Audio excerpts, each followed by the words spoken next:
think we're ready, Dillard. Good evening, families. I'm Dillard Collins, the principal, retiring here shortly. And if you've read the news today, we have on the presentation this evening, Dr. Terlin Cheney. Dr. Cheney will be the next principal of the Central School. Dr. Cheney, would you like to introduce yourself? Hi, everyone. I'm Dr. Cheney. And as Dillard shared, as Mr. Collins shared, I will be the principal for the 21-22 school year. And I'm really looking forward to starting my new adventure with your students starting their new adventure. So thank you for joining us this evening. Just a few procedural things for people as we're doing this tonight. This is our first time running a preschool meeting, and we chose to do it this way because of what's been going on at the pandemic in our preschool program. I know I saw a few names of people that are here. You probably know that we did not get all of our students into preschool this year because of the pandemic. In fact, until the middle of the winter, very few children were actually getting preschool programming. We had a few of the students that were in the special education side that were getting their services. And as we went through the school year, we were fortunately able to expand it, but never get it to the full program. So we're planning on going with a full program this fall. And since we can't run a live meeting quite yet, we are going ahead and just doing this as a virtual meeting tonight. You don't need to worry about taking notes because we will be recording this. In fact, it's being recorded as I speak. So you will be able to watch this video at another time to pick up any of the dates, notes, and stuff like that that we are sharing this evening. So why don't we move on to next slide, Dr. Cheney.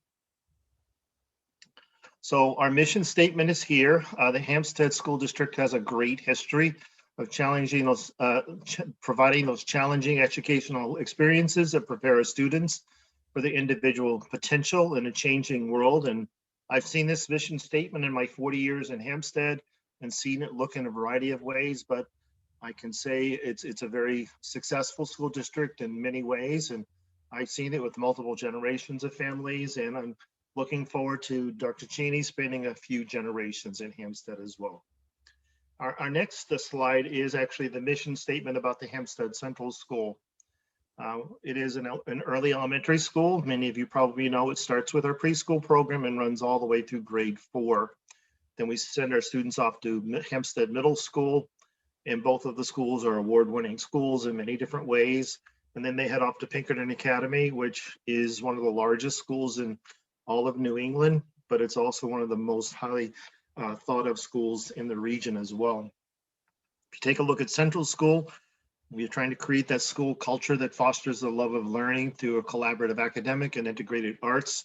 Those two are really hand in hand at the Central School because we want our students to thrive intellectually, physically, socially, and emotionally.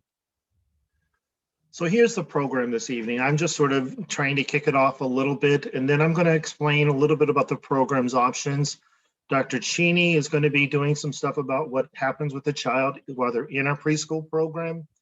And then just so you know, if you are coming up with any questions you'd like to have, you can jot them down or you can actually send them. And Dr. Cheney, how can they share questions with us? Do we know that? Yep, at the bottom of your screen, there should be, it looks like 2 little talking bubbles and it says Q&A. If you click that, you can send a question directly to Mr. Collins and myself, and we can answer them at the end of the presentation. So great. And then we're also going to, once we know a little bit about what happens in a Child's Day, you'll learn a little bit more about what it means to get your child fully registered this summer. At this stage of the game, we're just exploratory, more exploratory for many families, and you'll find more details in the next few minutes here. And then hopefully, if you want to pursue it, we'll let you know what you need to move forward to get your child into our school. And then eventually we're going to talk about classroom visits, but that's not happening obviously in a virtual world. So one of the philosophies behind our program goes way, way back. Back in way before I came over to the Central School as the principal, we've had a preschool program in Hampstead for quite a few years. It goes by the acronym Transdisciplinary Early Education Classroom in Hampstead, which comes out to be TEACH, spelled wrong, by the way, very phonetic though. So we are a regular education preschool program. And our intention is to provide a variety of special needs along with just those typical peer models. So if you look at our program over the years, it's varied. Some years it tends to be more of a 50-50 split with students that are typical students with no identified special education program. And the other half of the students are, children that are preschool age, 3 and 4 year olds getting ready for their 5th year to go to kindergarten. And these are the children that sometimes have an IEP need. Sometimes it's a relatively small, early special ed, maybe a developmental piece that we can address with some therapies and such. Sometimes it's a little bit more involved. The nice part is the children in the preschool program get to hang out with just their typical age peers. So our transdisciplinary model actually includes the consultation with an early childhood classroom teacher, an early childhood special educator. So we actually have 2 teachers and 1 early childhood special educator. We have a dedicated speech pathologist that works in the program. We have an occupational therapist that works in preschool and kindergarten and occasionally other grade levels. We will occasionally bring in the services of a physical therapist as needed. We do have a behavior specialist, a BCBA in our school. And we also have a school psychologist that work with the students that are in the preschool program as well. And if you go to the next slide, you can see the picture of these 2 lovely ladies. They've been the core of the preschool classrooms for a number of years here. We have Susan Adams, who has an enormous background in both special education and regular education, but she really is a preschool teacher through and through, a classroom teacher.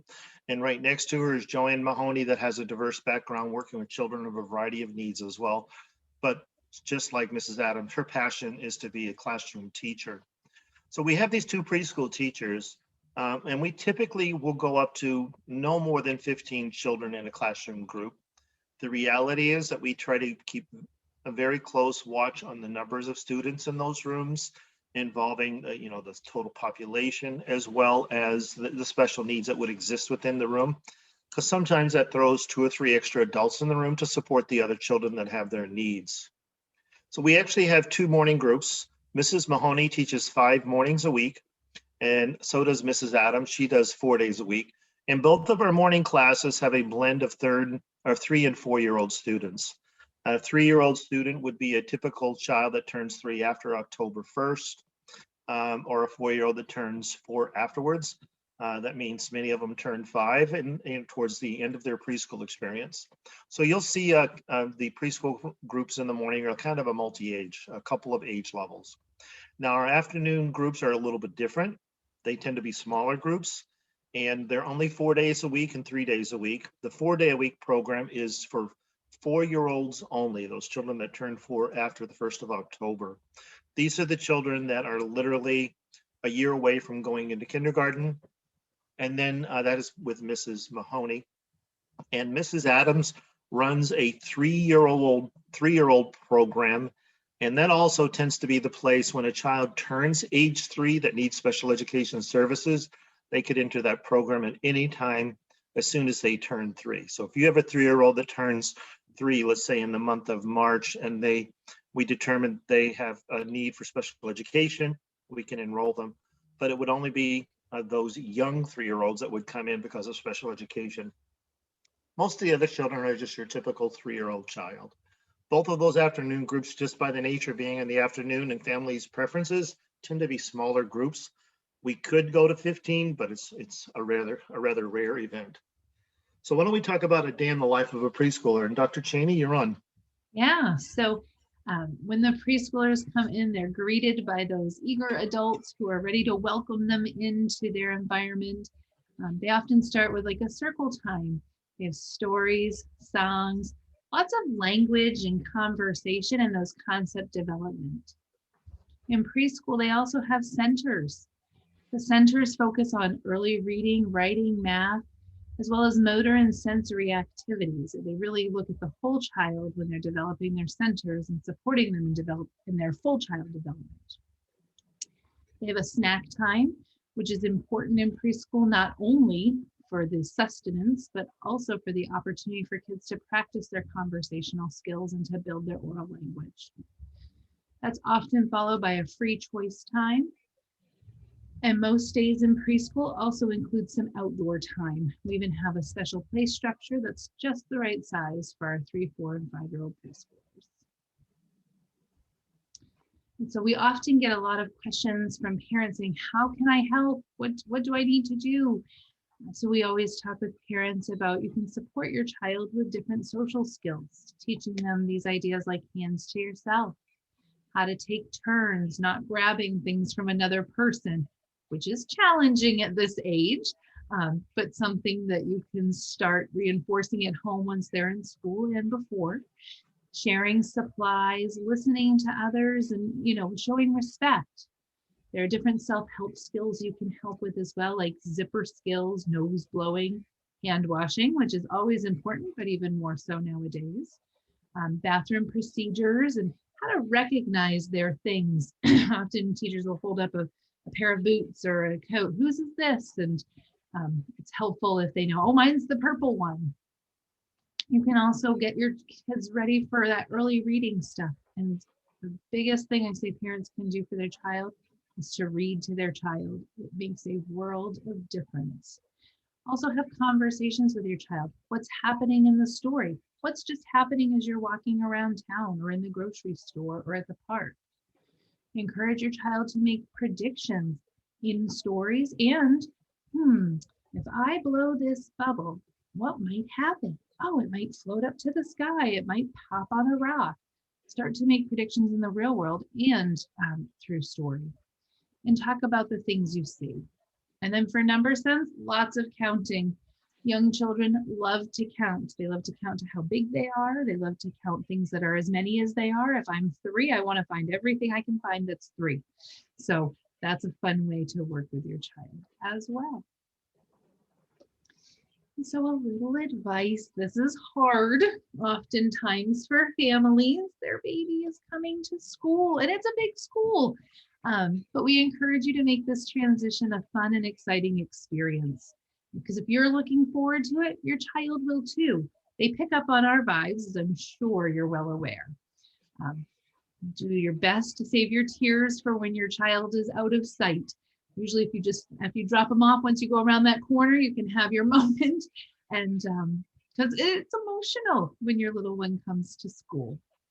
And if you need support, find other parents in your situation, maybe you go for coffee right after drop off to take a moment together. And make sure you take care of yourself as parents. We often are so busy taking care of our littles that we forget to spend time on ourselves, but take a few minutes and things will fall into place. They're in good hands.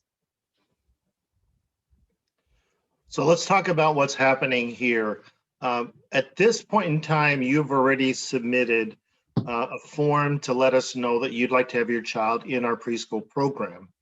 If you haven't done that, it's simply called a pre-registration form. Most of you are familiar with a Google form, but if you haven't filled it out, you can go to our website and just do your pre-registration, even if you haven't done it so far.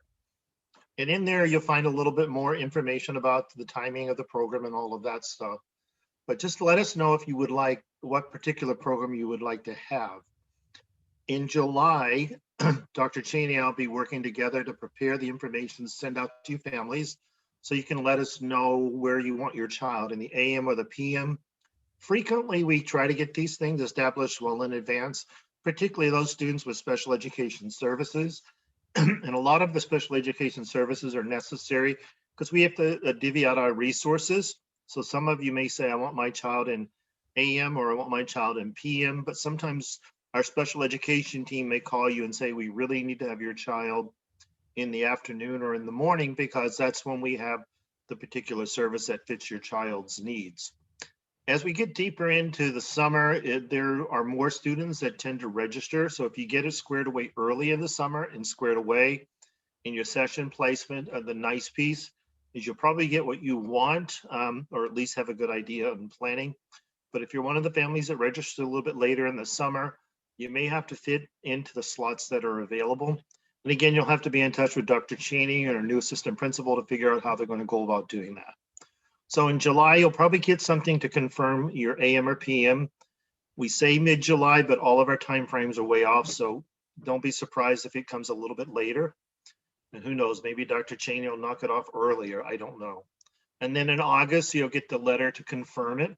And that's the time we'll be confirming all of the students throughout Central School from age 3 all the way to the 4th graders. Here are a few important dates to toss out there for you. Typically at the Hampstead schools, we open up a week before Labor Day. But this summer, as many of you may know, the community approved a $1 million project to do a significant improvement on the back wing of the school, known as the 60s wing. So as part of that, we've delayed the start of the school in September to start after Labor Day. There's also another conversation about the governor and a few others trying to encourage all to start school after Labor Day.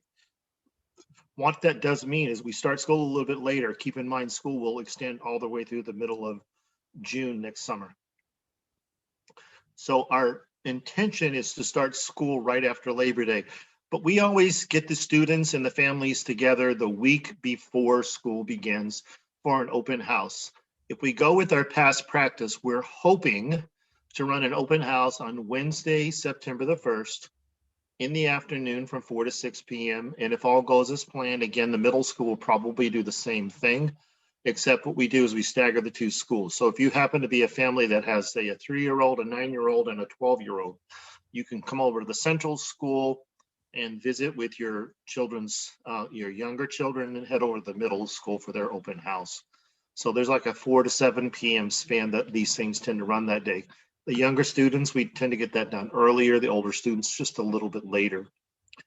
Our intention is to start school with most of our students on Tuesday, September the 7th. That is the first day after Labor Day. What we've always done is the students in 1st grade all the way through 8th grade, they actually start school. They'll show up at school that day and have a regular school day and just kick off their school year. The children in kindergarten and preschool on that same day will be scheduled to come to school with a parent or two, or maybe multiple parents or a grandparent, whomever wants to show up. And what they do is they come one classroom group at a time. So as an example, if your child has Mrs. Adams in the morning, you'll have a morning session for about an hour where the adults, meaning the parents and grandparents, guardians, whoever it is attached to this beautiful little being, they will come in and spend some time with the teachers talking about what do you need to do to work together as a parent-teacher combination throughout the year. And then the children will go play. So in other words, if you're with Mrs. Adams' morning group, all of Mrs. Adams' students will be over in the other classroom just literally playing. They might even go out to the playground while the adults are sitting and talking about what the preschool experience is going to be like. And then on Wednesday of that week, on the 3rd, it's actually the 2nd day for the rest of the students, we'll start the whole routine. So your children will come on to school at their appointed time and to be dismissed at their appointed time as well. So if we talk about Dr. Cheney, next screen. So these orientation sessions, they're somewhere in the vicinity of 30 to 45 minutes. So we schedule them at least an hour apart. So don't think that they're 1-hour sessions. So if you're in the morning, it'll be in the morning. If your child's in the morning, your session will be in the morning, the same thing. So the activities are set up for the students in one room. So they'll go over there, they'll see some of the things that they get to play with, which are educational play pieces. They'll meet some of the staff that'll be supporting them throughout their day, such as the special educators, maybe the paraeducators that work with them, the other classroom teacher, because the teacher that is going to be your child's teacher is the one that will run the session, the orientation session for you. And if the next slide moves on, a lot of people ask this question: how much does it cost to send a child to the Hampstead Central School preschool program? These are the rates that were established a couple of years ago. We have actually not charged for preschool at all during the pandemic because we really haven't run a fully functional program. In fact, what we did last year, we even refunded some of the people that had paid in advance. So basically, the purpose of the tuition at the Central School is to offset our costs to run a preschool program for special education students. So just think of it this way: if your child has a special education need and we want them to come to our school to have a school experience as part of their IEP, we do not and cannot charge a tuition because it's considered part of a special education program. For the students that are not identified, that are what we call the typical students in a classroom, we do charge a nominal tuition. It's a very small number. It's it's 3 days a week. It's $1,200 for the entire year. 4 days a week, it's $2,000 for the entire year, and 5 days a week, it's $2,500 for the entire year. What most people do, and the way we structure it, is we need a down payment, sort of like a deposit, to be received to confirm your child's spot at some point during the summer. So that'll be probably in Dr. Cheney's July letter saying that we put your child in AM preschool with us, with Mrs. Adams or Mrs. Mahoney. And as soon as you send in that $200, everything is all confirmed. And then you have a choice to pay the rest of it throughout the year in 10 equal installments, which is what most families do. Or you can literally, some people just literally send in one check or two and just keep ahead of it. We have a secretary in the office, that's our bookkeeper, that tracks this and works with you.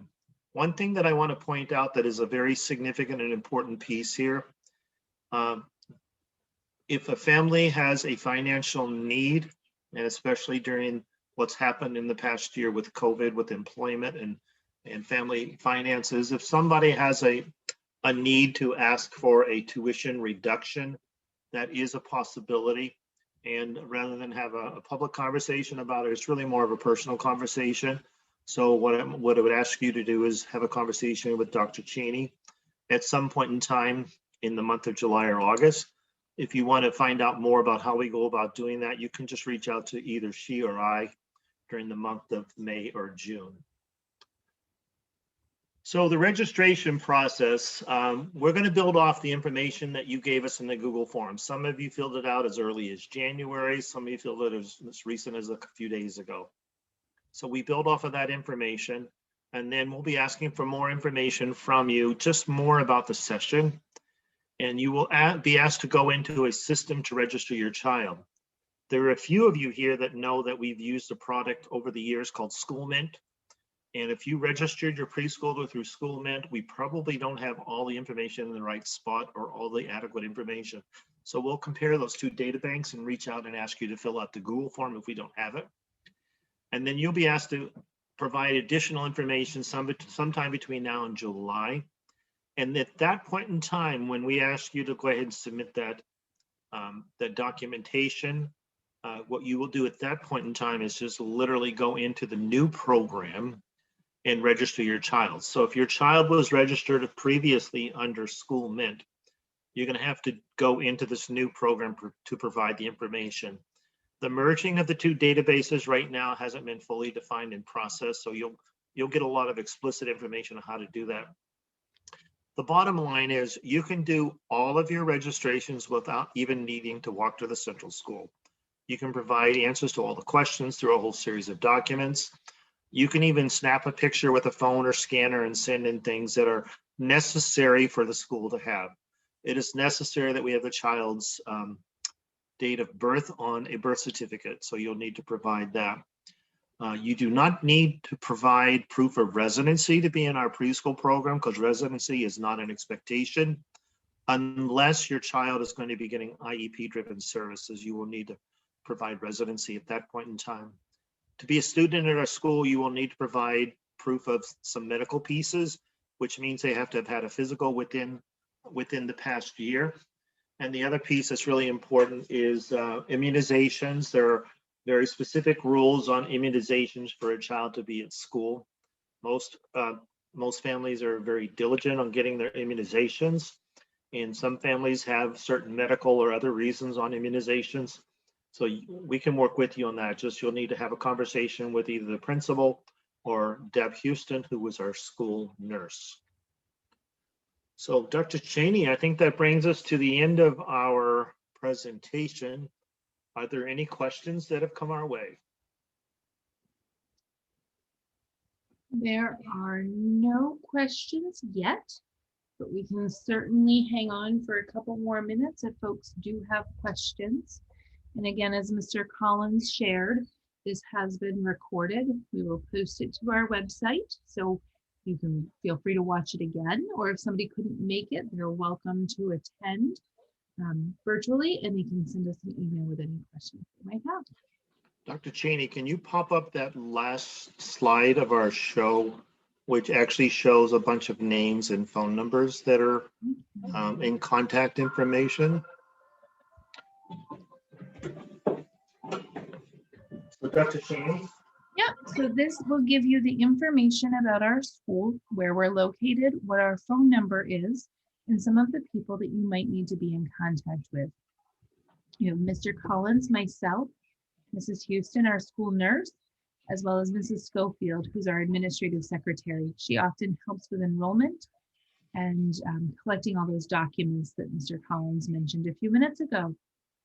Here you can also see our website, which has a wealth of information, including our handbook and calendar. And as soon as we have more ready for the 21-22 school year, it will all be updated. So for those of you that have a student that's returning to Central School, this will actually probably be unusual because we really haven't run a typical preschool program since the first week of March of 2020. So most of those students that are in the preschool program are now moving on to kindergarten or even first grade at this point in time. So we just wanted you to have an idea of how the program is going to run. You're in very capable hands with our new principal, Dr. Cheney.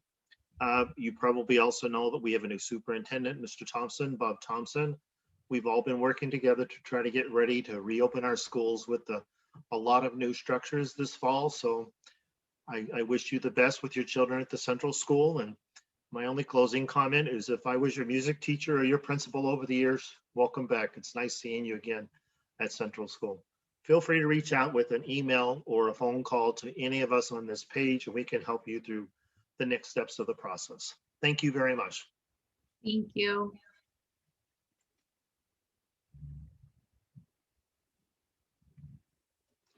I guess we can close it.